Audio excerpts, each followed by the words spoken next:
ओम परमात्मने नमः। 11वें अध्याय में बद्ध, मुक्त और भक्तजनों के लक्षण। भगवान श्री कृष्ण ने कहा कि प्यारे उद्धव, आत्मा बद्ध है या मुक्त है, इस प्रकार की व्याख्या या व्यवहार मेरे अधीन रहने वाले सत्वादि गुणों की उपाधि से ही होता है। वस्तुतः तत्व दृष्टि से नहीं। सभी गुण माया मूलक हैं। इंद्रजाल है, जादू के खेल के समान। इसलिए न मेरा मोक्ष है, न तो मेरा बंधन ही है। जैसे स्वप्न बुद्धि का विवर्त है, उसमें बिना हुए ही भासता है। उत्पत्ति और मृत्यु मिथ्या है, वैसे ही शोक, मोह, सुख, दुख, शरीर की उत्पत्ति और मृत्यु, यह सब संसार का बखेड़ा माया अविद्या के कारण प्रतीत होने पर भी वास्तविक नहीं है। उद्धव, शरीरधारियों को मुक्ति का अनुभव कराने वाली आत्मविद्या और बंधन का अनुभव कराने वाली अविद्या, ये दोनों ही मेरी अनादि शक्तियां हैं। मेरी माया से ही इनकी रचना हुई है। इनका कोई वास्तविक अस्तित्व नहीं है। भाई, तुम तो स्वयं बड़े बुद्धिमान हो। विचार करो कि जीव तो एक ही है, वो व्यवहार के लिए ही मेरे अंश के रूप में कल्पित हुआ है। वस्तुतः मेरा स्वरूप ही है। आत्मज्ञान से संपन्न होने पर उसे मुक्त कहते हैं। वो आत्मा का ज्ञान न होने से बद्ध। यह अज्ञान अनादि होने से बंधन भी अनादि कहलाता है। इस प्रकार मुझ एक ही धर्मी में रहने का भी जो शोक और आनंद रूप विशुद्ध धर्म वाले जान पड़ते हैं, उन बद्ध और मुक्त जीव का भेद मैं बतलाता हूं। वह भेद दो प्रकार का है। एक तो नित्य मुक्त ईश्वर से जीव का भेद, दूसरा मुक्त बद्ध जीव का भेद। पहला सुनो। जीव और ईश्वर बद्ध और मुक्त के भेद से भिन्न भिन्न होने पर भी एक ही शरीर में नियंता और नियंत्रित के रूप से स्थित हैं। ऐसा संयोग शरीर एक वृक्ष है। इसमें हृदय का घोंसला बनाकर जीव और ईश्वर नाम के दो पक्षी रहते हैं। वे दोनों चेतन के होने के कारण समान हैं और कभी न बिछुड़ने के कारण सखा हैं। इनके निवास करने का कारण केवल लीला ही है। इतनी समानता होने पर भी जीव तो शरीर रूप वृक्ष के फल, सुख, दुख आदि भोगता है, परंतु ईश्वर उन्हें न भोग कर कर्म, फल, सुख, दुख आदि से असंग और उनका साक्षी मात्र रहता है। अभोक्ता होने पर भी ईश्वर की यह विलक्षणता है कि वह ज्ञान, ऐश्वर्य, आनंद और सामर्थ्य आदि में भोक्ता जीव से बढ़कर है। साथ ही एक यह भी विलक्षणता है कि अभोक्ता ईश्वर तो अपने वास्तविक स्वरूप और इसके अतिरिक्त जगत को भी जानता है, परंतु भोक्ता जीव न अपने वास्तविक रूप को जानता है और न अपने से अतिरिक्त को। इन दोनों में जीव तो अविद्या से युक्त होने के कारण नित्य बद्ध है और ईश्वर विद्या स्वरूप होने के कारण नित्य मुक्त है। जैसे स्वप्न टूट जाने पर जगा हुआ पुरुष स्वप्न के स्मर्यमाण शरीर से कोई संबंध नहीं रखता, वैसे ही ज्ञानी पुरुष सूक्ष्म और स्थूल शरीर में रहने पर भी उनके किसी प्रकार का संबंध नहीं रखता, परंतु अज्ञानी पुरुष वास्तव में शरीर से कोई संबंध रखने पर भी अज्ञान के कारण शरीर में ही स्थित रहता है। जैसे स्वप्न देखने वाला पुरुष स्वप्न देखते समय स्वाप्निक शरीर में बंध जाता है, व्यवहार आदि में इंद्रियां शब्द स्पर्श आदि विषयों को ग्रहण करती हैं। क्यों? कि यह तो नियम ही है कि गुण ही गुण को ग्रहण करते हैं, आत्मा नहीं। इसलिए जिसने अपने निर्विकार आत्म स्वरूप को समझ लिया है वह उन विषयों के ग्रहण त्याग में किसी प्रकार का अभिमान नहीं करता। यह शरीर प्रारब्ध के अधीन है। इससे शारीरिक और मानसिक जितने भी कर्म होते हैं सब गुणों की प्रेरणा से ही होते हैं। अज्ञानी पुरुष झूठ मूठ अपने को उन ग्रहण त्याग आदि कर्मों का कर्ता मान बैठता है और इसी अभिमान के कारण वो बन जाता है। तो प्यारे उद्धव, पूर्वोक्त पद्धति से विचार करके विवेकी पुरुष समस्त विषयों से विरक्त रहता है और सोने, बैठने, घूमने फिरने, नहाने, देखने, छूने, सूंघने, खाने और सुनने आदि क्रियाओं में अपने को कर्ता नहीं मानता, बल्कि गुणों को ही कर्ता मानता है। गुण ही सभी कर्मों के कर्ता भोगता है। ऐसा जानकर विद्वान पुरुष कर्म वासना और फलों से नहीं बनते। वे प्रकृति में रहकर भी वैसे ही असंग रहते हैं जैसे स्पर्श आदि से आकाश, जल की आर्द्रता आदि से सूर्य और गंध आदि से वायु। तो उनकी विमल बुद्धि की तलवार असंग भावना की शान से और भी तीखी हो जाती है और वे उससे अपने सारे संशय संदेहों को काट कूट कर फेंक देते हैं। जैसे वे स्वप्न से जाग उठा हो उसी प्रकार वे इस भेद बुद्धि के भ्रम से मुक्त हो जाते हैं। जिनके प्राण, इंद्रिय, मन और बुद्धि की समस्त चेष्टाएं बिना संकल्प के होती हैं, वे देह में स्थित रहकर भी उसके गुणों से मुक्त हैं। उन तत्वज्ञ मुक्त पुरुषों के शरीर को चाहे हिंसक लोग पीड़ा पहुंचाएं और चाहे कभी कोई दैव योग से पूजा करने लगे, वे न तो किसी के सताने से दुखी होते हैं और न पूजा करने से सुखी। जो समदर्शी महात्मा गुण और दोष की भेद दृष्टि से ऊपर उठ गए हैं, वे न तो अच्छे काम करने वाले की स्तुति करते हैं और न बुरे कामने वाले की निंदा। न वे किसी की अच्छी बात सुनकर उसकी सराहना करते हैं और न बुरी बात सुनकर किसी को झड़कते ही हैं।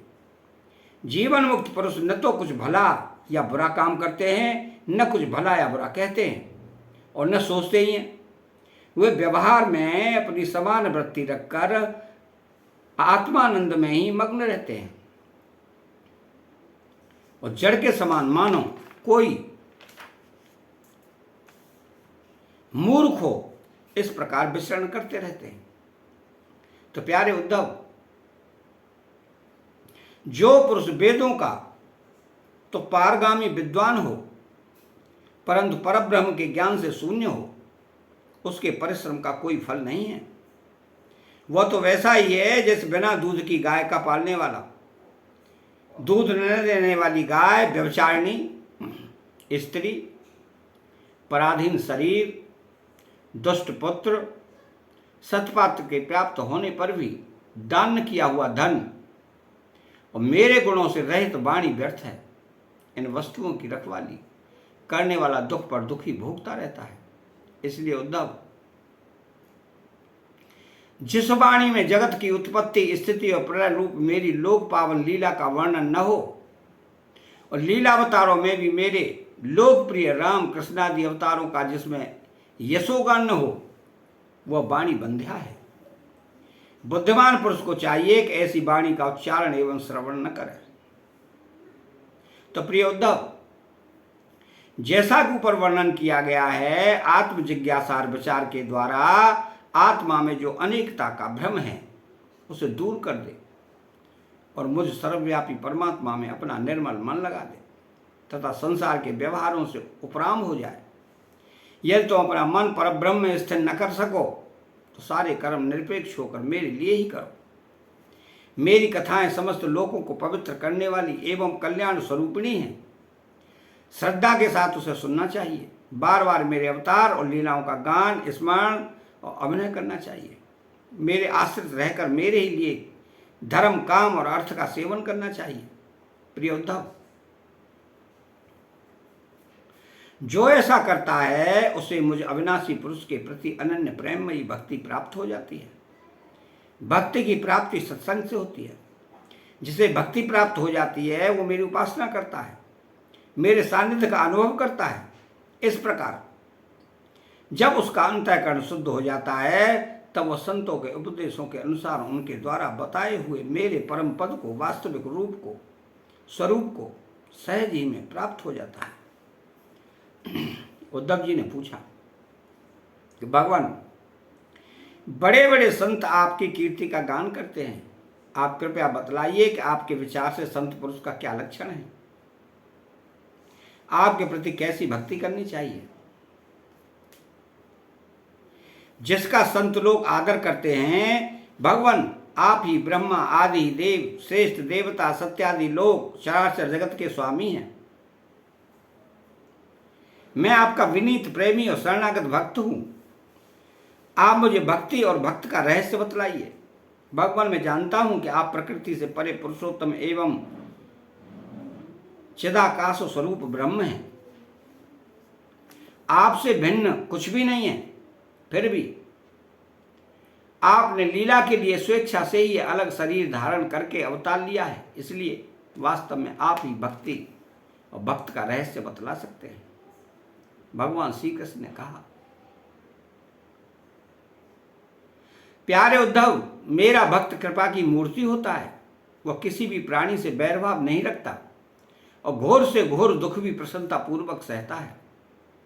उसके जीवन का सार है सत्य। उसके मन में किसी प्रकार की पाप वासना कभी नहीं आती। वह समदर्शी और सबका भला करने वाला होता है। उसकी बुद्धि कामनाओं से कलुषित नहीं होती। वह संयमी, मधुर स्वभाव और पवित्र होता है। संग्रह परिग्रह से सर्वदा दूर रहता है। किसी भी वस्तु के लिए वह कोई चेष्टा नहीं करता। परिमिति भोजन करता है और शांत रहता है। उसकी बुद्धि स्थिर होती है।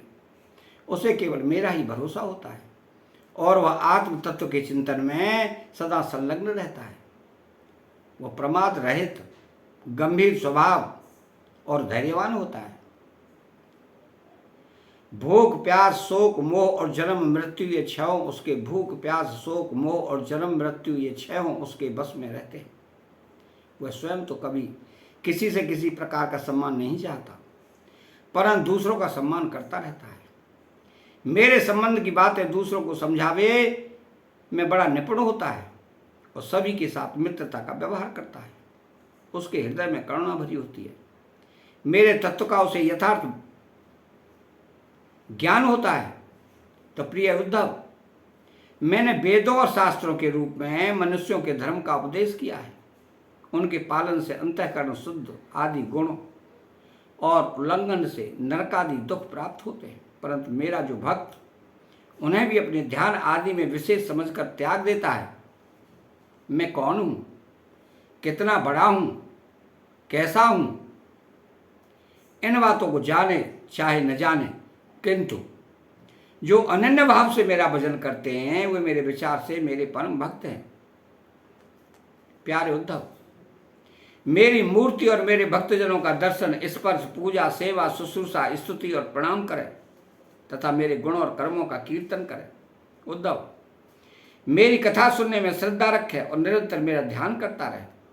जो कुछ मिले वो मुझे समर्पित कर दे और दास्य भाव से मुझे आत्मनिवेदन करे। मेरे दिव्य जन्म और कर्मों की चर्चा करे। जन्माष्टमी, रामनवमी आदि पर्वों पर आनंद मनावे और संगीत, नृत्य, बाजे और समाज द्वारा मेरे मंदिरों में उत्सव करे करावे।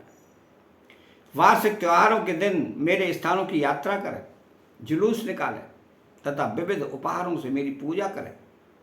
वैदिक अथवा तांत्रिक पद्धति से दीक्षा ग्रहण करे, मेरे व्रतों का पालन करे। मंदिरों में मेरी मूर्तियों की स्थापना में श्रद्धा रखे।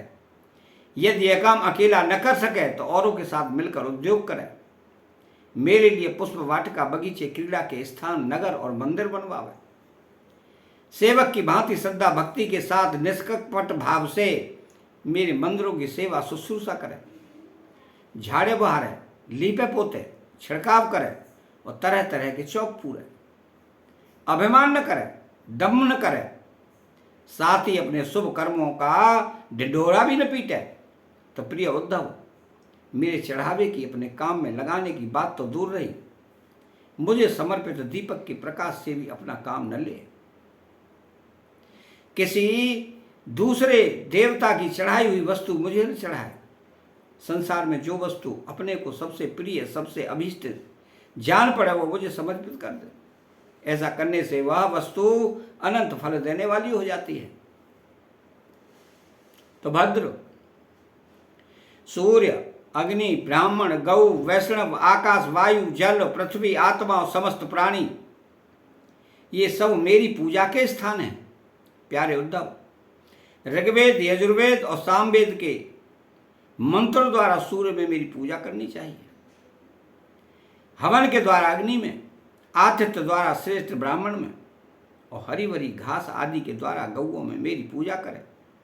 भाई बंधु के समान सत्कार के द्वारा वैष्णव्य निरंतर ध्यान में लगे रहने से हृदय आकाश में, मुख्य प्राण समझने से वायु में, जल, पुष्प और सामग्रियों द्वारा जल में मेरी आराधना की जाती है।